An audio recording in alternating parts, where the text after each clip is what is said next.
आज भगवान वाल्मीकि जी की जयंती यहाँ करनाल कोट में मनाई गई और सभी ने श्रद्धा सुमन अर्पित किए। और भारतीय संस्कृति के नाविक कहिए, ये भगवान हैं, महापुरुष हैं, संत हैं। तो हम अपनी तरफ से और समाज की तरफ से भगवान वाल्मीकि जी को श्रद्धा सुमन अर्पित करते हैं और चाहते हैं कि लोग इस तरह के महापुरुषों ने जो रास्ता हमें दिखाया, जो एक राह दिखाई, उस पे हम सबको चलना चाहिए। क्योंकि आजकल के इस दूषित वातावरण में अगर कहीं मन को शांति मिलती है और एक सौहार्द आपस में भाईचारा कहीं नज़र आता है, तो वो ऐसे से महापुरुषों की वजह से ही नज़र आते हैं।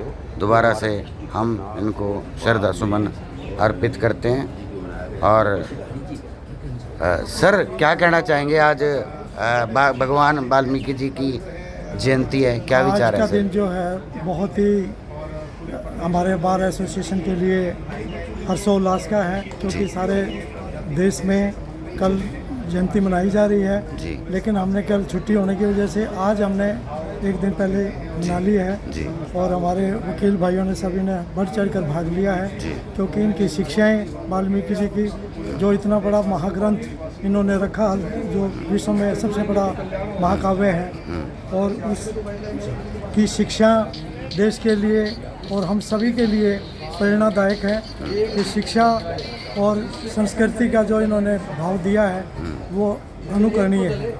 जयंतियाँ हमेशा मनाई जाती हैं जी, महापुरुषों की और राजनेताओं की। ये तो बहुत पुराने महापुरुष रहे हैं, लेकिन खाली ऐसा नहीं लगता कि समाज हो, आप हो, हम हैं, खाली जयंती मनाने तक सीमित रह गए हैं, शिक्षाओं के ऊपर अमल नहीं करते। 99% तो ऐसा हो रहा है। लेकिन ऐसा नहीं है। अब देखने में आया कि दिन प्रतिदिन जो ना समाज में बदलाव आ रहा है और जो नए युग के नवयुवक हैं वो जाति पाति में ज़्यादा विश्वास नहीं करते। और हमारे इन सभी महात्माओं ने जाति पाति से ऊपर उठकर ही शिक्षा संस्कृति को बढ़ावा देने के लिए इन्होंने प्रेरणा दी है। और उसी का परिणाम है कि अब धीरे धीरे देश जो है हमारा प्रगति की ओर जा रहा है। और कल हमारे प्रदेश में, हरियाणा में सरकार बनने जा रही है और इसमें सर्वजातीय समाज का इसमें कल्याण होना है। और ये ऐसे महापुरुषों के यही प्रवचन है कि भाई देश प्रदेश सभी सर्वजाति मिलके देश का कल्याण करें, देश में प्रगति में सहयोग दें। आपको नहीं लगता लोगों ने जातियों के हिसाब से महापुरुषों को भी बांट लिया है? बांटा हुआ है, लेकिन ऐसा है कुछ ऐसे महापुरुष हैं जो कि उनको बांटा नहीं जा सकता, क्योंकि इनकी तो शिक्षाएं हैं इतनी प्रेरणादायक है। देखो कि जब हमसे पहले भी और आज तक हजारों वर्षों पहले इन्होंने रामायण की रचना की थी, और आज भी इनके जो शब्द हैं, इनकी शिक्षा है, वो आज भी सभी पे लागू होती है। इनकी कोई एक विशेष बात जो सर्व समाज को माननी चाहिए, उसका पालना करनी चाहिए, चलना चाहिए, कोई एक बात? हाँ, सिर्फ एक बात इनकी सबसे बड़ी है, शिक्षा और करुणा।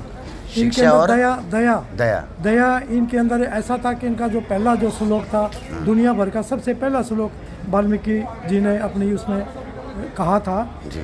माँ निषाद, जो निषाद और जो पक्षी विचरण कर रहे थे और नदी के किनारे ये बैठे हुए थे, आके किसी ने तीर मारा और पक्षी जो है ना वो मर गया। तो उसको उन्होंने निषाद को बद्दुआ दी, लेकिन उन्होंने बाद में कोरोना भी आया कि मैंने दया ही रखी। तो इसलिए कहा कि भाई दया जो है ना, दया भावना सब में रखो, अच्छे कर्म करो, अच्छी शिक्षा पाओ, अच्छे संस्कारवान बनो।